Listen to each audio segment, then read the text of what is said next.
لا إله إلا الله لا إله إلا الله আল্লাহ তাআলা বলেন ওয়া'বুদুল্লাহ ওয়া লা তুশরিকু বিহি শাইআ।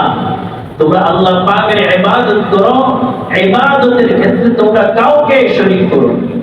ইবাদতের ক্ষেত্রে কোনো প্রকার শরীক করা যাবে না, কোনো প্রকার এমন কোনো কাজ করা যাবে না যেটা শিরকের অন্তর্ভুক্ত হয়ে যায়। যদি তুমি এমন কোনো কাজ করো ইবাদত মনে করো যেটা শিরকের অন্তর্ভুক্ত, তোমার ঈমানটা টাস করে বের হয়ে যাবে। এইজন্য ইবাদতের ক্ষেত্রে, কাজ কর্মের ক্ষেত্রে আমাদের খুব সতর্ক থাকা দরকার। আমাদের কথাবার্তার ক্ষেত্রেও আমাদের এমন সতর্ক থাকা দরকার, এমন কোনো কথা যেন আমাদের দ্বারা না হয়, এমন কোনো ইবাদত যেন আমাদের দ্বারা না হয় যেটা দ্বারা শিরক হয়ে যায়।